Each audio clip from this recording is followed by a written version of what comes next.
এটি হচ্ছে Vivo Y19s, ভিভোর বাংলাদেশের বাজারে রিলিজ করা নতুন একটি স্মার্টফোন। ফোনটি বাজারে রিলিজ হওয়ার পর লিটারেলি আলোচনা এবং সমালোচনার ঝড় উঠছে। ফোনটির দাম রাখা হয়েছে 17,000 টাকা। 17,000 টাকার প্রাইসে যে অ্যাকচুয়ালি ডিভাইসটা কেমন, পারচেস করা অথবা কিনা উচিত হবে আর উচিত হবে না, লেটস টক অ্যাবাউট ইট। শুরুতেই ফোনটার ডিজাইনের কথা বলে, ডিজাইনটা প্রিটি ইন্টারেস্টিং অ্যান্ড কুল। থাকছে গ্রেডিয়েন্ট ফিনিশ, যার কারণে ফোনটি দেখতে অনেকটাই অ্যাস্থেটিক বা সুন্দর লাগে। ফোনটির ক্যামেরার সাথে থাকছে একটি এলইডি রিং, যার কারণে ফোনটির প্রিমিয়ামনেস আরও বেড়ে গিয়েছে। ফোনটির ব্যাক প্যানেলে আরও থাকছে কিছুটা টেক্সচার। এই টেক্সচারের কারণে ফোনটি দেখতে আরেকটু নাইস লাগে। সো বলবো ওভারঅল ডিজাইনটা প্রিটি গুড। এখন ফোনটির ডিসপ্লেটাকে নিয়ে কথা বলা যাক। ডিসপ্লেটা হচ্ছে 6.68 ইঞ্চের HD+ IPS display with 90 Hz refresh rate. আরও থাকছে 1000 নিটসের HBM ব্রাইটনেস। 15,000 টাকার প্রাইস অথবা দাম পর্যন্ত HD+ প্যানেলটা বা 720p প্যানেলটা ঠিকঠাক আছে। বাট যেখানে 17,000 টাকার প্রাইস রেঞ্জ, সেইখানে HD+ প্যানেলটা বলবো ঠিক নাই।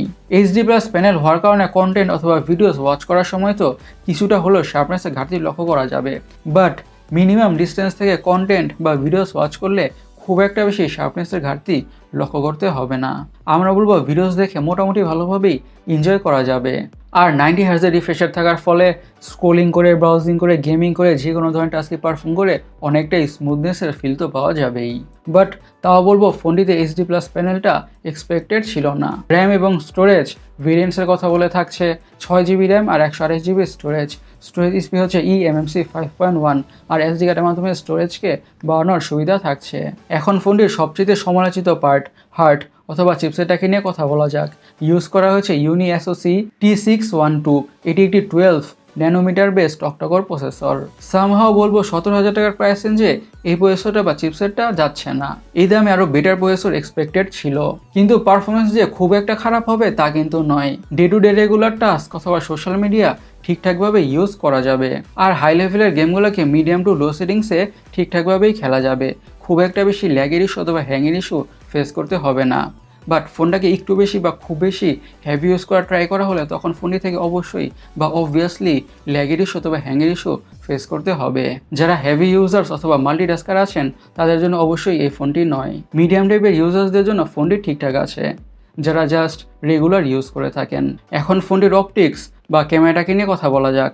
ক্যামেরা মডিউলটা ডুয়াল ক্যামেরার মতন দেখতে হলেও অ্যাকচুয়ালিতে থাকছে সিঙ্গেল ক্যামেরা, 50 মেগাপিক্সেলের প্রাইমারি সেন্সর, অ্যাপারচার হচ্ছে f1.8, সাথে থাকছে PDAF।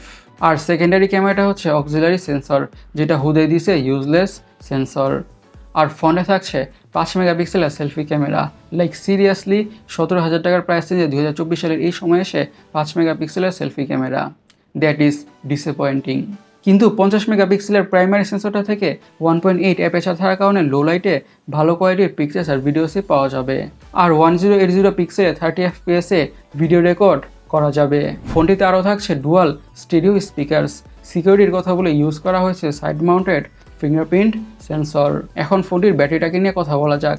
ইউজ করা হয়েছে 5500 mAh ব্যাটারি, সাথে থাকছে 15 ওয়াটের ফাস্ট চার্জিংয়ের সাপোর্ট। 5500 mAh ব্যাটারি থেকে ফোনটাকে মিডিয়ামভাবে ইউজ করলে একদিনের ব্যাটারি ব্যাকআপ খুব ইজিলি পাওয়া যাবে। আর সাথে প্রোভাইড করা 15 ওয়াটের ফাস্ট চার্জ দিয়ে ফোনটা ঠিকঠাক দ্রুতভাবে ফুল চার্জ হয়ে যাবে। ফোনটির কালার ভেরিয়েন্টসের কথা বলে এই দুইটি কালার ভেরিয়েন্টে পাওয়া যাবে। ফোনটি IP64 water and dust resistant এবং ফোনটি অ্যাকচুয়ালিতে খুবই ডিউরেবল। আমাদের কাছে স্মার্টফোনটি 17,000 টাকার প্রাইস রেঞ্জে খুব একটা গুড ডিল মনে হচ্ছে না। ভিভো Y19s স্মার্টফোনটিকে নিয়ে আপনারা কী ভাবছেন অবশ্যই কমেন্ট সেকশনে কমেন্ট করে জানাবেন। আর আজকের ভিডিওটি এই পর্যন্তই।